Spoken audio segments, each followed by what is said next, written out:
And welcome to this year's Institute of Business Ethics annual lecture.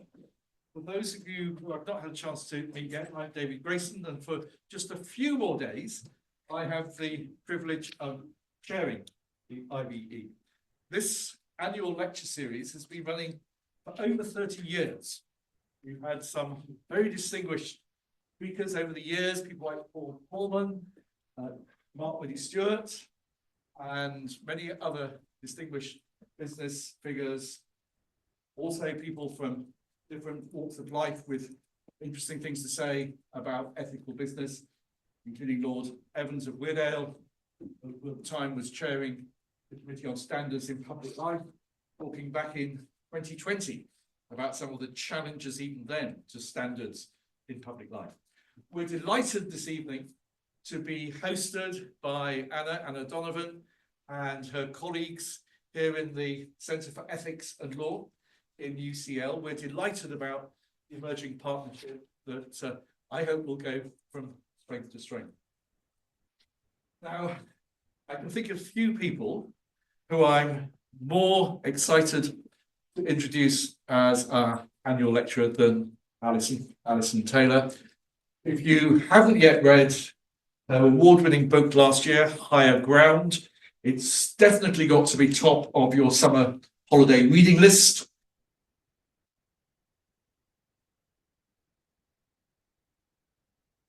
Book.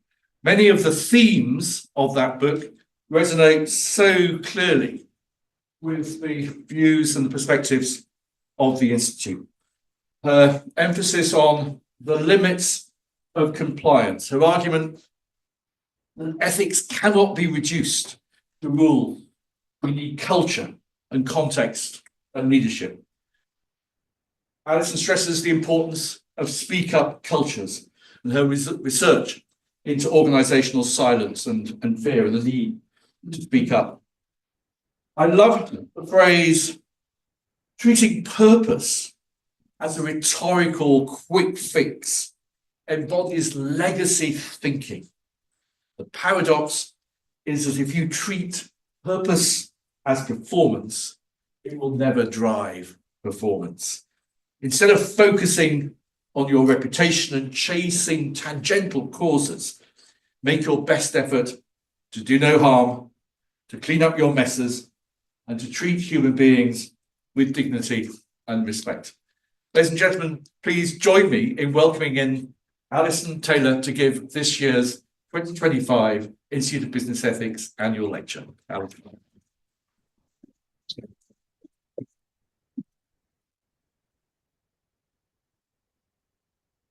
Good evening, everyone. It's a joy to be here, and thank you all so much for coming. Talk for a little while about the book, really, but about what has happened since I wrote the book. As you, I think, know, I live in New York, so I will, with little apology, be talking about what the world looks like from the US perspective and the implications maybe for all of us, which I think we can get into in the Q&A. The title of this talk is The Path to Higher Ground in a Turbulent World, or alternatively, what the hell is going on in America these days, and what does it mean for responsible business? I was just in Marks and Spencer's explaining that I didn't need a receipt because I don't live here, and he said, "Where do you live?" And I said, "New York," and he said, "Where's America these days?" And I'm hearing that over and over again. So what I want to do is give a little bit of context setting really from the book to talk about what's happened next, and then to much more importantly, talk about what we might do about it.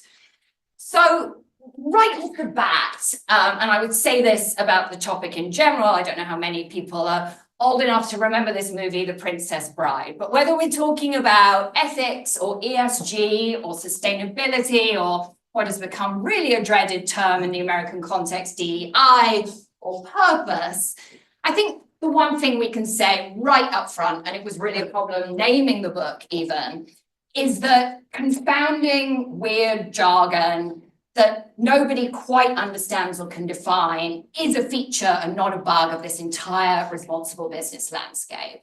And there are a lot of people out there the whole time that think if we just have a new term for these topics, then the controversy will disappear.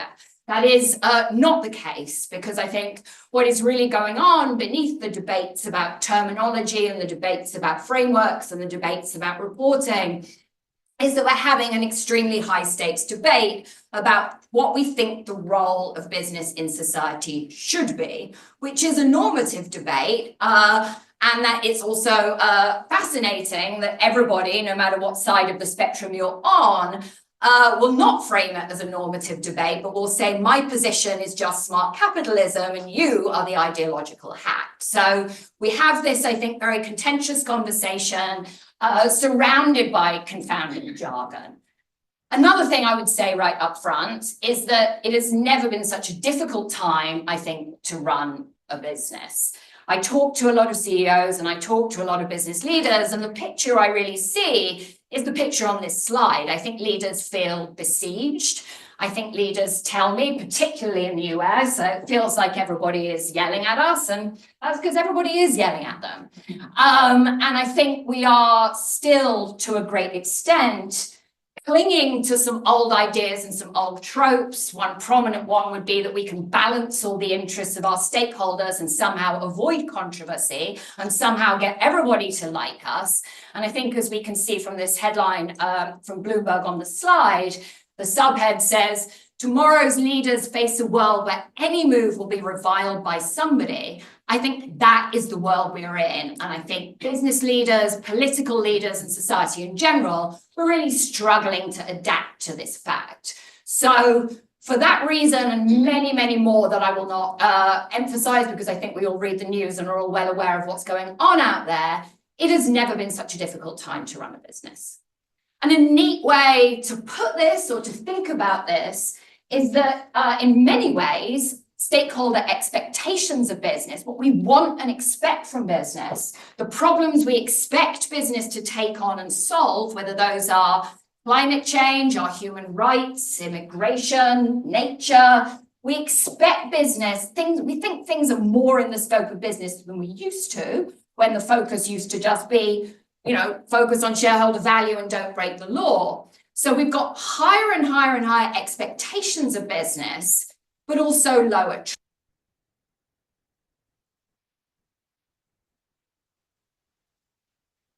Or face heightened pressure to address a range of social, environmental, governance issues in this context of dramatically diminished trust.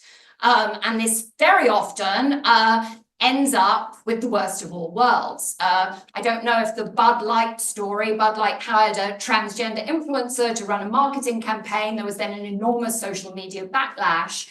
That kind of thing happens all the time. At the moment, it is Target that is getting targeted, I'm sorry, for its DEI rollback. So very, very easy, I think, to end up having really just pissed off absolutely everybody, both the people that you were trying to appeal to in the first place and the people that are angry at your efforts to appeal to these new and younger cohorts. So very, very difficult environment to manage these stakeholder expectations. So before I talk a little bit more about what we do about this, a few words on how we got here. Chapter 1 of my book says there are really 3 mega trends. The first being transparency has become a weapon. The second being business has become political. And the third, that the professional has become personal. So let me walk through those, but also more importantly, talk about what has happened since I wrote the book. So the first, how transparency became a weapon. I think there's one story here that's relatively obvious, which is about the rise of social media. So of course, if you're running a business back in the 20th century, there are just a few TV stations, there are just a few newspapers, they both need the advertising. You can, unless you really mess up, unless there's some giant environmental disaster, some giant ethics scandal, you can control the message. You can control what the general public sees about what is going on in your business because there are just few media channels. These days, of course, anybody with a smartphone can capture damaging information and put it out there fairly or unfairly on social media. We do not trust the company's word for it on anything, on where to work, on what to buy, on where to go on vacation. We're going to look on Glassdoor, we're going to look at customer reviews. So in this very real sense, this forces companies, I think, into a much more dynamic and interactive relationship with a much broader cohort of people. That's obvious. What I think is less discussed is that the call is now to a great extent coming from inside the house. So there has been the rise of this trend I call leaking is the new whistleblowing, where you have a group of employees, and I think conversations about the labor market in this context are somewhat beside the point. You have employees who will, rather than calling the internal hotline, will try to weaponize whatever is being said that may be a bad idea internally and putting it out there on social media.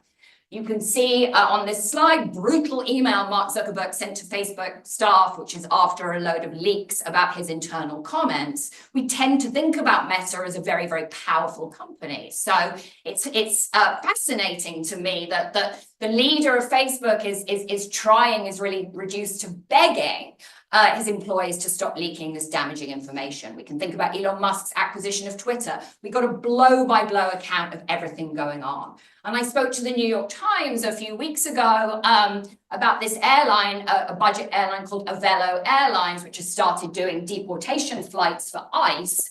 And the New York Times had a copy of an internal email where the CEO said this is too good an opportunity to pass up. I don't think the CEO imagined that would land in the hands of the New York Times, but I think it is, if you just read any media story, think about the McKinsey settlement. That's because a consultant leaked a pitch deck to the New York Times. So you now have this situation, I think, where corporate culture is on full display as never before. And these transparency tools are getting weaponized by employees separate from labor market dynamics. Since I wrote the book, of course, we have ever more misinformation, ever more division. This is going to get supercharged by the rise of AI. And you can see that the dominant conversation in the US, I don't know the degree to which it's the dominant conversation here, is around polarization and very, very sharp divisions between left and right. So in a very real sense, very, very difficult for any business leader to navigate a path through this sharply polarized environment. However, I wouldn't want people to miss the reality, which is that there is also some right and left consensus in some really unexpected places. And I'm going to come back to this topic.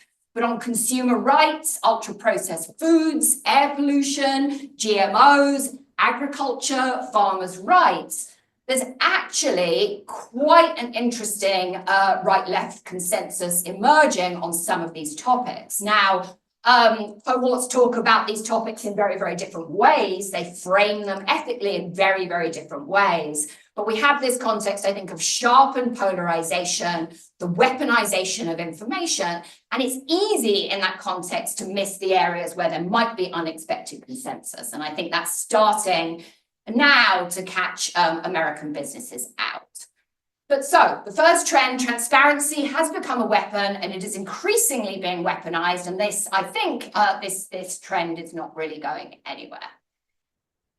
Now, the second trend, I've said already, is how business became political. And you might read this and say, well, business has always been political.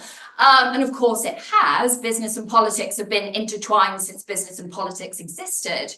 But until around 2014 in the US, the consensus was Republicans buy sneakers too, as Michael Jordan said in the 90s. If you are Walmart, why on earth would you try to alienate an important part of your customer base by taking stands or taking positions? Between 2014 and 2020, we saw an absolutely remarkable, I think, spate of companies taking stands on issues like climate change, on immigration, on human rights, on environmental issues. This continued into 2021 when Putin invaded Ukraine. And we've had, I think, this situation now where your employees and many other of your stakeholders now will expect you to take a stand to represent them on issues of public interest. In fact, in the classroom, and I'm not saying this is good news, but in the classroom, what I very often hear from my students is, yes, I could vote. It's a gerrymandered system. What's the point? I know. Or I could pressure a brand. I could pressure my employer to do something about the causes I care about. And my employer is probably more likely to respond than the government is. So there is, I think, a very, very real sense in which political ambitions and political frustrations are playing out in the private sector because we've come to see the corporation as being more responsive to stakeholder opinions than the government is. More recently, then, of course, we now have heightened geopolitical conflict. Trump has decided that the FCPA no longer needs to be enforced. I'm sure you have all been watching this as well. International institutions are in crisis. The UN is $4 billion in the red. When I mention the UN in class, my students generally laugh. So those kind of institutions of the liberal world order of the 20th century seem to be disappearing. There are few avenues for multilateral cooperation, and all these trends, I think, increase the pressure on corporations to take positions and to do something about these various intractable social problems, because we're sure not going to rely on the UN anymore. So corporations, I think, under intense political pressure, and that's not going to go away either. The third trend, how the professional became personal. I wonder how many of you are seeing this in your workplaces. We've, of course, now got 5 generations in the workforce. There is lots of very disturbing evidence about how anxious young people are, their mental health challenges.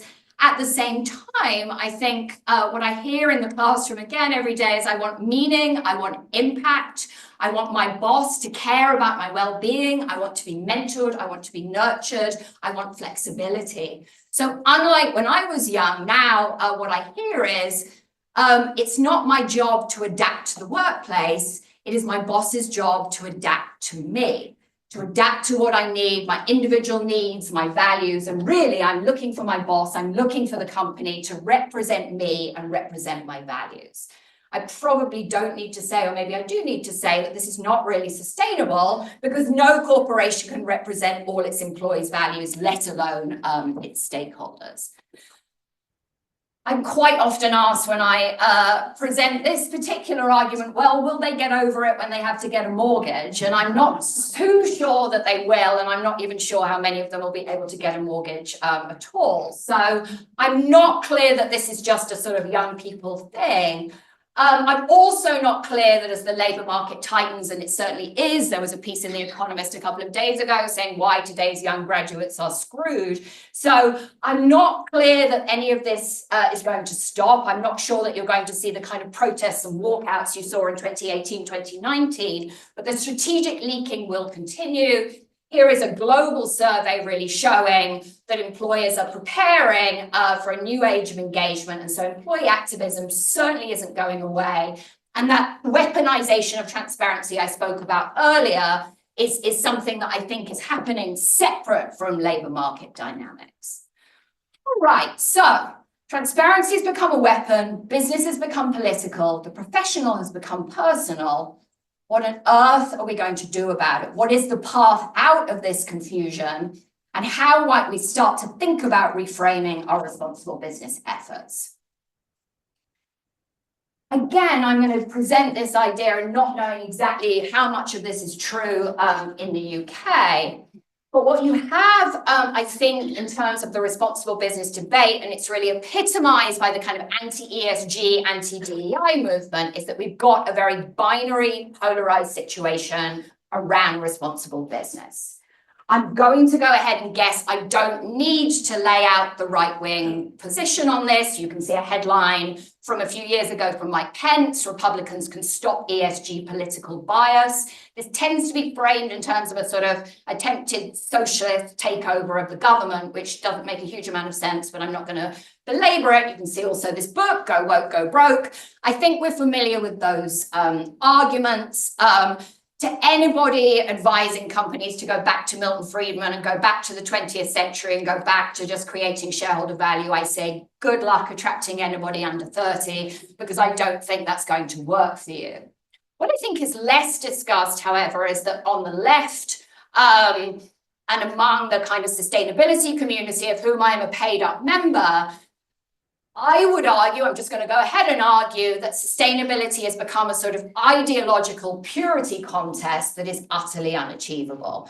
This is discussed in the book. This really came home to me when Patagonia, the founder of Patagonia, handed over ownership of Patagonia to a nature-based charity, which doesn't have that much to teach, I think, other American businesses, but is nonetheless ambitious and thoughtful and interesting.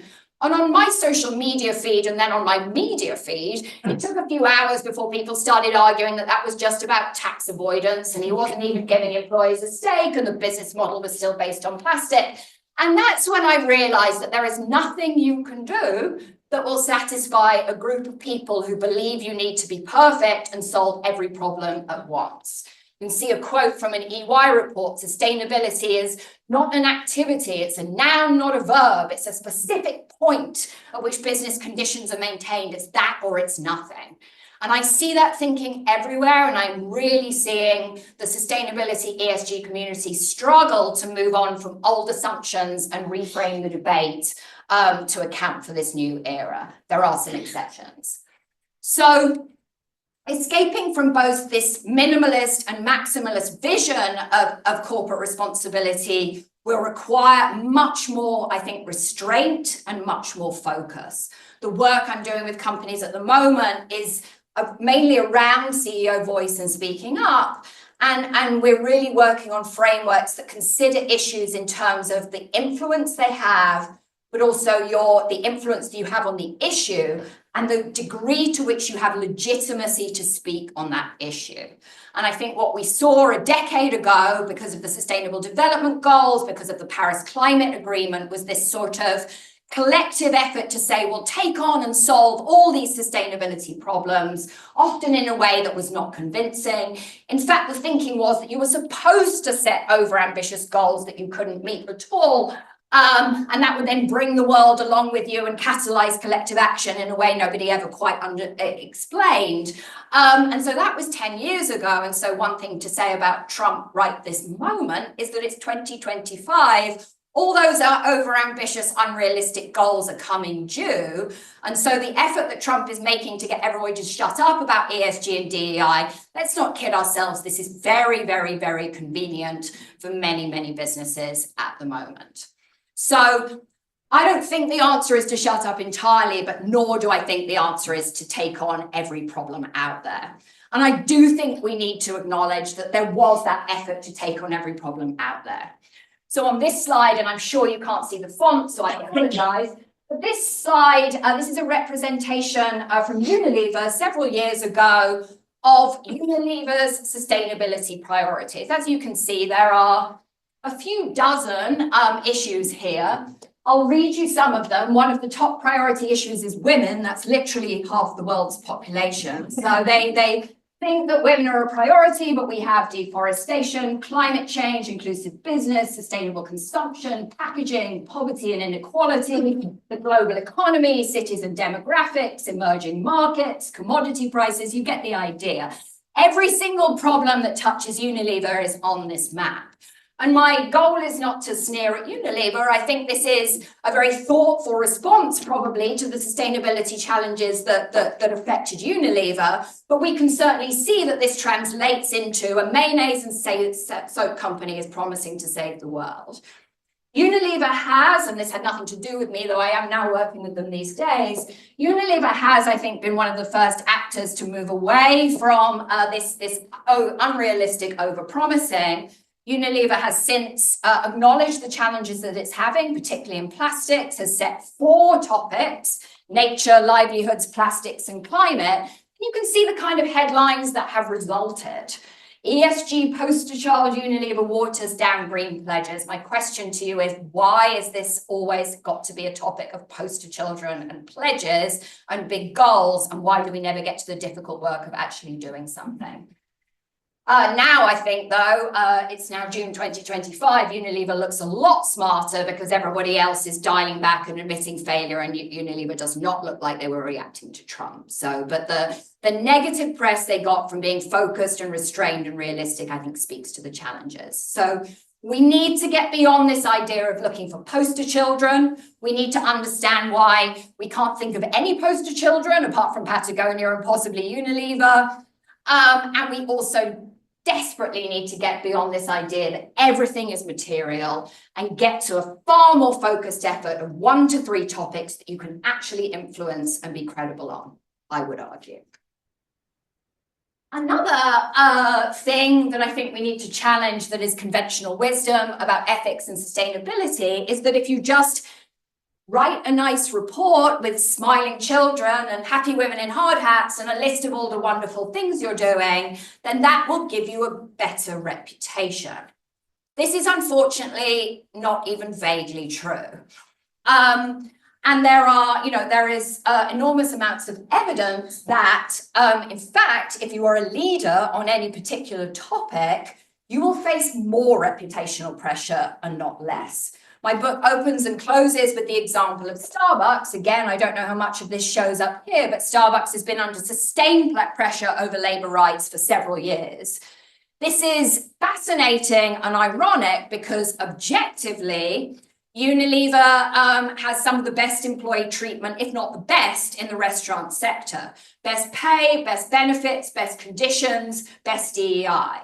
So the point I want to make here is that if you are an activist, you want to move the whole sector on labor rights, it makes far more sense to attack Starbucks because Starbucks is far more willing to listen and far more willing to move than it does to attack Dunkin' Donuts, for example. And so that's fine if we understand that leaders are going to get attacked. We do not seem to understand that.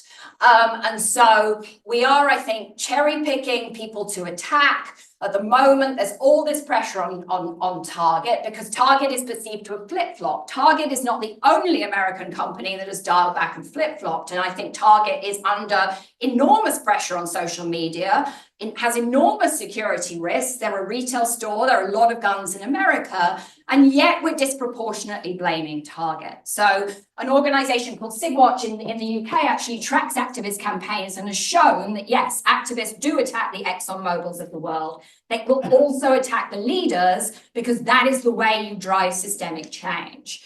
But then we read what's going on in the press and we think this company's good and bad. And we point our fingers and we never really get to the point of unpacking what good business looks like. And when I think about the run up to the November 2024 election, in fact, pretty much everybody I knew spent the last 2 weeks before the election in a rage because the Washington Post wouldn't endorse Harris and cancelling their subscriptions to the Washington Post. And I think that is a very, very good example of how risk and reputation and what people are angry about is not necessarily proportionate to the problem out there. So if you're going to try to reshape this debate, you need to understand that yes, reputational attacks impact underperformers, but also tall poppies, and you need to plan accordingly, and you really need to not overpromise. In this time of outrage, then, the old rules do not apply. The old rules for the problems that you take on need to be really challenged. I think we have seen this situation where CEOs have come to this position where they said they were representing the interests of their stakeholders and taking these positions on the public stage. This has, in general, I think, worsened polarization, undermined psychological safety. We're a very heavily divided country, and really caused all sorts of cultural problems. And so corporations, I think, need to acknowledge that they are not democracies. Stakeholders are not an electorate. And so corporate leaders have really risk undermining both their business and other societal institutions unless they focus on that restraint and legitimacy in terms of how they speak up, which is not the same thing as saying don't take positions on anything and don't speak up on anything. And it's well worth refocusing on the basics. Now, again, you're not going to be able to see the font here on this chart, but I think this is an absolutely fascinating survey. So this is from a very credible organization called Just Capital, and they asked Americans, what do you want from American business leaders?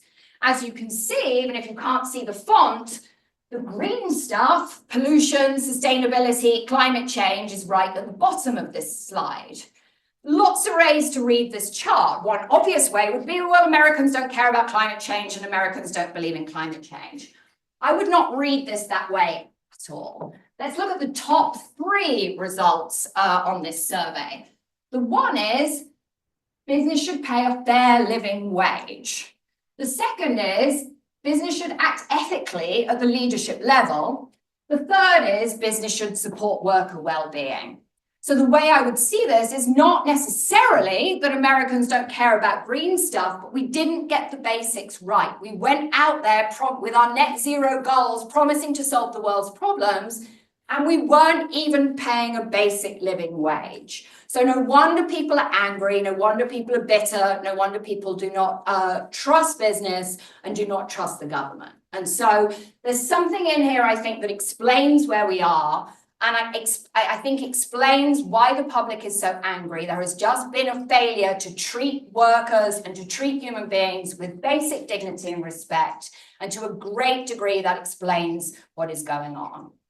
Starting to see emerging models, even from private equity, lots of work going on in employee ownership, lots of thinking about employee ownership. That may be a path forward, but I think unless we get those basics right, unless we treat people with basic dignity and respect, we will never get out of this polarized mire we are in. When I talk to a lot of people and I, try to say that I work in responsible business, they generally say, well, it's so polarized and it's so divided, and what does that even mean? And then I say, well, does anybody on the right or left think it's okay to lobby against safety rules and then flood a town in Ohio with toxic chemicals? Does anyone think it's okay if a warehouse worker dies and you pull a curtain around the body and you make everybody else carry on working?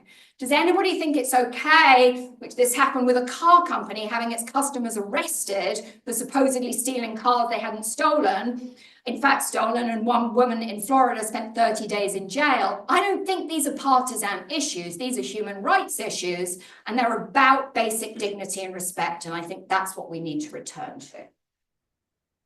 So a few more thoughts, and then I'll stop talking, and I'd love to hear your questions. The reaction at the moment right now in the US to everything that is going on is it's a control F on DEI and ESG on your website and in your reports. You get rid of this, you quietly delete your goals, you keep your head down, let's not get targeted, let's not cause any problems. And there's sort of some idea, I think the business community has, that will protect them. It will not. I don't intend this to be a partisan comment, though clearly I have partisan opinions, but what I would say is that the institutions, the law firms and the universities so far that have done what the administration asked, Columbia in particular folded extremely quickly, it does not work. It just means more and more and more demands. It's pretty gangster stuff. And so if doing the deal does not actually get you any benefit and does not get you the upside, if you're not actually getting rewarded, then you need to think in a different way. And I'm going to suggest that for some businesses, and I think we see this with Target at the moment, but I think we're going to see it more and more and more, sometimes you just can't put on the brakes and keep your head down. Sometimes you need to steer into the skid.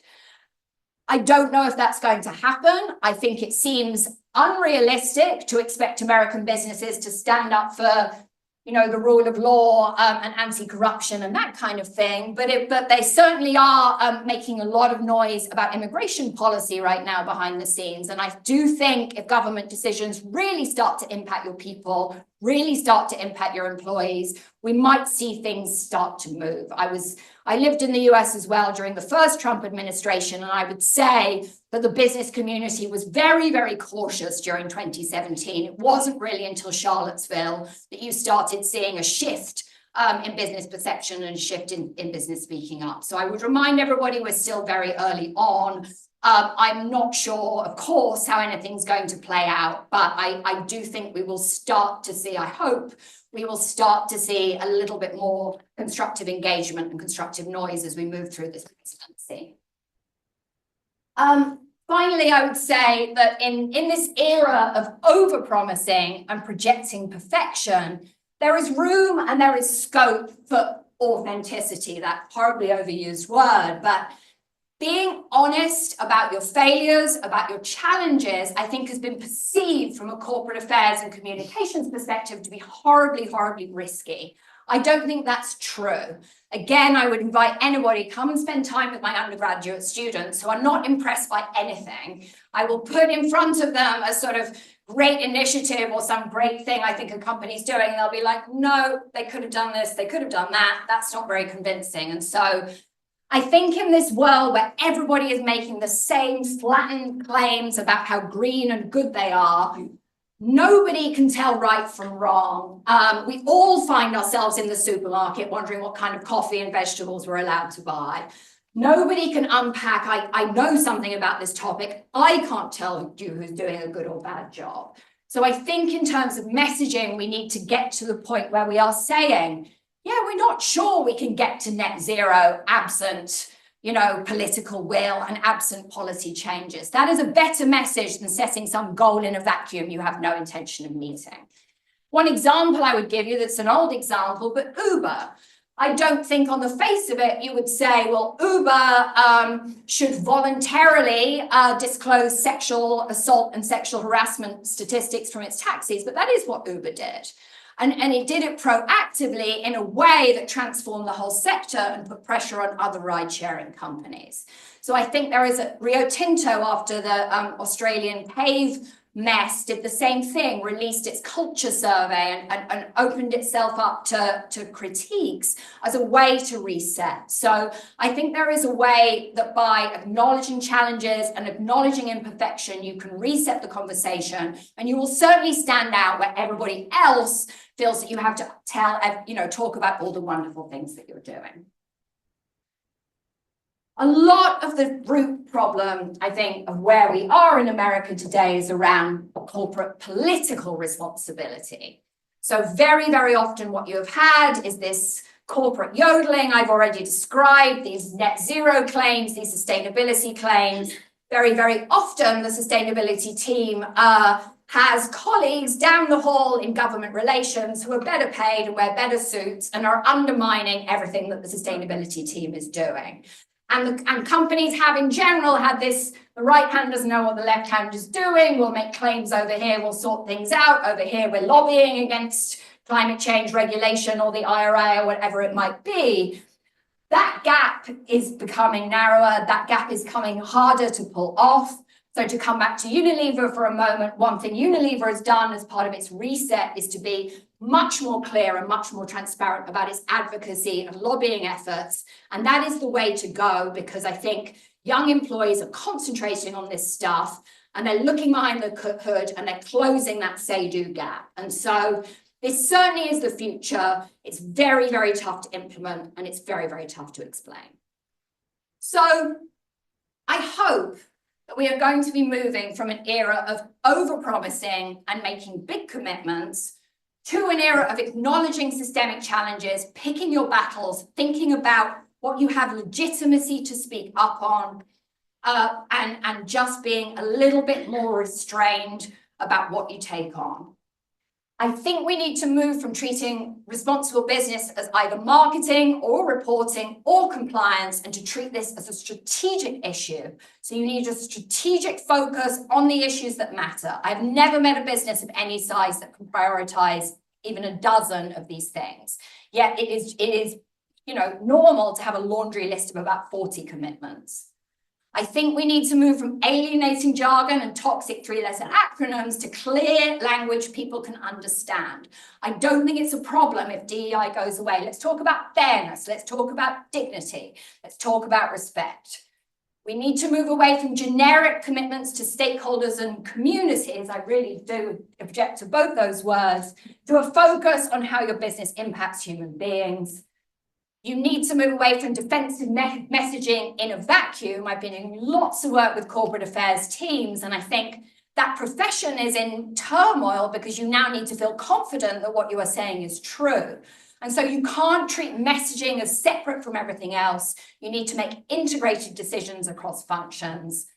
And then finally, that gap between your public positions and what you're actually doing, you need to close the gap between what you say and what you do.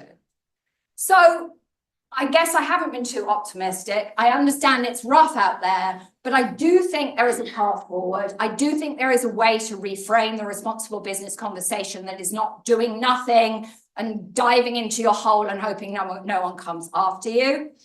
I think there are a number of voices, including in the UK, starting to frame this conversation. And I do think that we might see more progress over the coming years than it looks right now from reading the headlines. So thank you very much.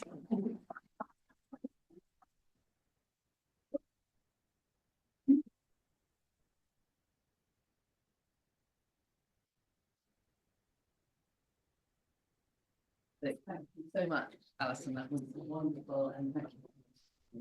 Sure. Fantastic.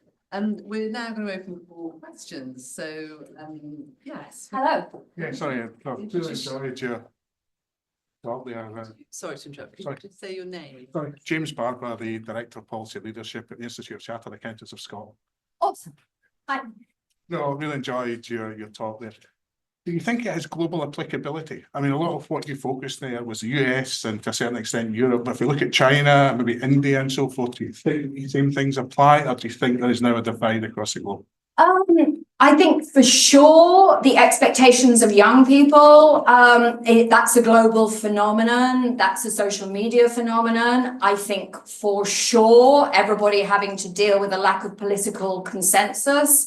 For sure, the weaponization of transparency, I didn't get a chance to talk about it, but H&M is a good example of a company that got caught in the middle between social media dynamics in the US and in China, or the US and Europe and in China.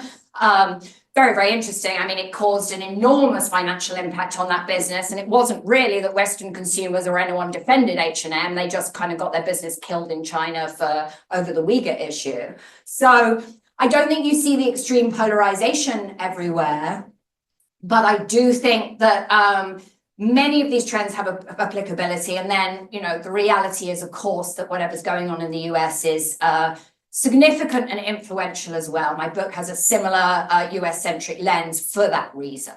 I don't think I would argue that America is advanced on responsible business. In many senses, it's a laggard. But what it is doing from a regulatory and political and cultural perspective has enormous significance everywhere else. Thank you. Dr. Alan Brenner, part of the home team, Centre for Ethics and Law.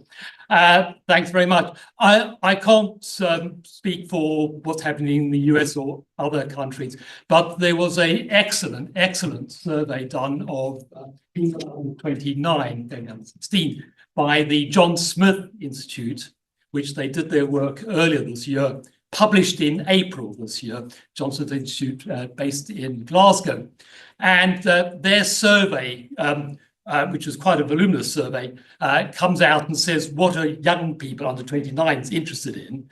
And it's the things you'd expect: jobs, housing, health and NHS, pay, job security, all of the areas of what are called green items barely appear. So very similar to the survey I showed you. It's what affects people today.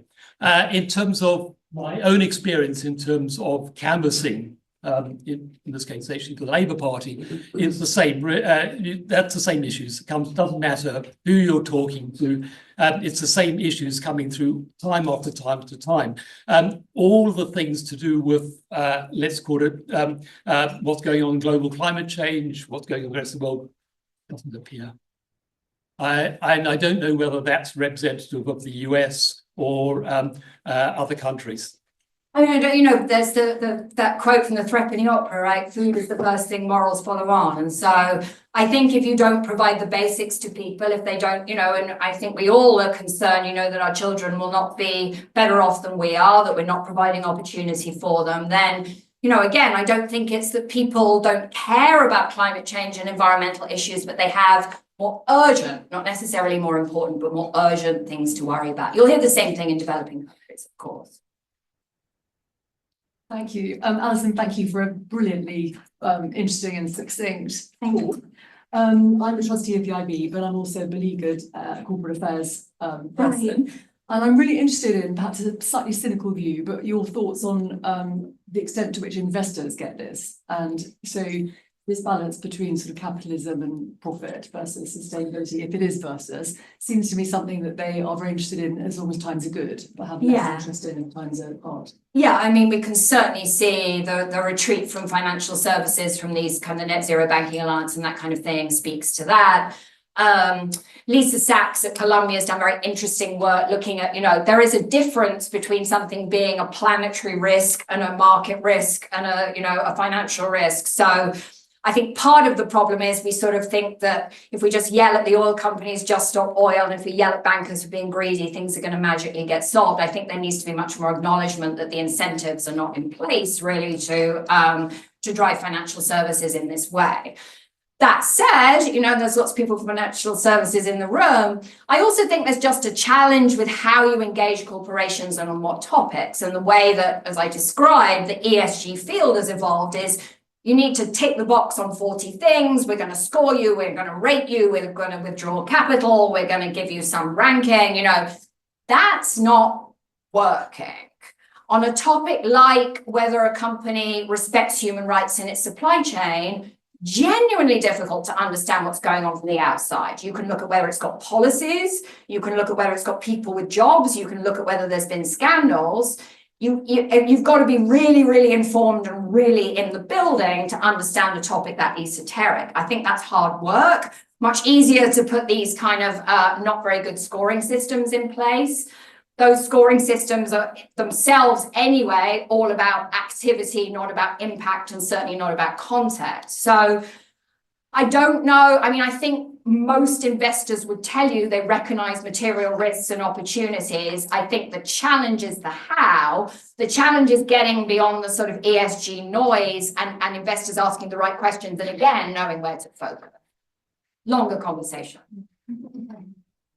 Okay, thank you. My name is Kenneth Hitchson. I work for Headland Archaeology, which is part of the RSK group. So it's a three-letter acronym. And RSK is a group of more than 200 companies around the world that are fundamentally environment and sustainability consultancies, so advising on, say, ecological projects. Yeah. We are wedded to belief in the SDGs, and it's almost part of the bid no bid process when we get an opportunity. Is this project going to help our client contribute towards delivering SDGs? Are we stuck in the past? Has the tide changed? I mean, I don't know. The SDGs are easy to critique. And again, I picture my students folding their arms and being like, there's no accountability. I think, again, it's sort of similar to my answer to you. I think the challenge is what we do about this specifically in terms of the how. So you could set a goal. Let's say you're going to work with a waste management company in India. That's going to fulfill several of the SDGs, but then do you give them a pass if they're making other aspects of the SDGs worse? Do you have a floor? Are you expecting them to hit a certain threshold on all the SDGs? Are you saying it's okay to focus on one or two? Are you incentivizing marketing cherry picking? What if they are causing immense harm in some other way? Is that okay? So again, I think it's this sort of breadth versus depth challenge. I'd say that on ESG in general. I'd certainly say it on the SDGs. So you need to have some sort of criteria and understand what's your minimum, and then where you focus at the top would be. But I think that's difficult. Like, are you? And I would say that about the conversation in general. We don't know if we're trying to raise the floor for everybody or if we're trying to get companies to drive strategic advantage. If you ask people in the field, they maybe will say, well, we're trying to do both, but I'm not sure you can do both. So that would be the conversation I would have with you is how you're thinking about harms, even if they are meeting the SDGs in some particular area. So, this on? Can you hear me? Yeah. Hi, Alison. I'm Sam Curry from the British Red Cross, and we work with many of the companies that you've mentioned today. I'm really interested in whether you anticipate greater demarcation in the private sector, to the extent that someone will think of a company and immediately think of their social purpose is X, and that will be intertwined with their knowledge of what that business does. The way you've described it made me think that would be a good thing, that, you know, I don't know, that we'll no. have more differentiation. I wouldn't be against that, but what I think is much more likely is that we will, I think this is already the case in the US, I don't know if it's the case here, but there was an article in the Wall Street Journal about, can you guess what brands Republicans and Democrats love? There are right-coded businesses and left-coded businesses. We're getting to, I spoke to a financial services firm a little while ago, sort of saying basically we can no longer operate in both Texas and California because we're getting pressured in one direction in one state and another in another. So we're sort of galloping to a world of red mattress companies and blue mattress companies. The thing people hate most is a flip-flopper. But I think, you know, I think Chick-fil-A, which is a very right-wing business, is in a better position than Target. The reason people are so angry is because they perceive to have committed to something and then folded. So I guess I'm not against companies having a more distinct identity and being more focused and differentiating where they think they can play. I'm disturbed by the idea that corporations are folding into the same very politicized dynamics as everyone else. And I think a lot of business leaders are realizing that now far too late, that they've inadvertently caused this issue and are sort of struggling to back out of it. But for most businesses in the US, it's not a great idea to alienate half your potential consumer base. And that, I think, is the challenge. So I think we'll take one more question, Alison, and then I'm reliably informed, hopefully, that there are drinks outside. So, Amazing. you've ordered very well. Hi, Alison. James Dempsey. Hello. Hiya. So there sometimes seems to be a bit of an elephant in the room in this debate, which is increasing inequality within corporations, with sort of skyrocketing executive pay at the same time as the pay of maybe some of the lower paid workers isn't being raised. And that seems kind of to have the dual effect of setting leaders up as people who have set themselves up to save the world, while at the same time as kind of causing a problem in its own right. So I wonder if you see that as a problem, and if so, Yeah. what the way forward is. 'Cause it seems if you can't get that right, it's hard to make progress in other things. I'm just going to say right up front, I do not know what the answer is. I fully agree there is a problem. I had a chapter in the draft of my book on incentives that I actually abandoned because the topic's too hard. Yes, it's a problem. I mean, we need to think about the United Healthcare murder, and the shooters got $1 million in support. So, and there were posters of other executives around New York. There's been the same thing in Copenhagen. So, you know, the wrong way to react is kind of, let me buy a bunker and get way more security, but that is in fact the way that many business leaders are reacting. So yes, I don't know if you know the work of Peter Turchin, but elite overproduction, popular immiseration, we're structurally set up apparently for society to fall apart. So it would be nice if someone smarter than me knew what to do about that. And currently there's legislation trying to get CEO benefits to go back being untransparent, to, you know, not disclosed, which is obviously a terrible direction. But yeah, I mean, I don't think it's a huge surprise how angry everybody is. I think your question's right on the money, and yeah, hopefully someone's got a solution out there. Thank you. Alison, thank you so much for such a generous and inspiring talk. Really appreciate you. How inspiring I was, Lauren, but hopefully a little practical. You are personifying ethical leadership and everything that you're doing at the moment. So thank you so much. Thank you so much.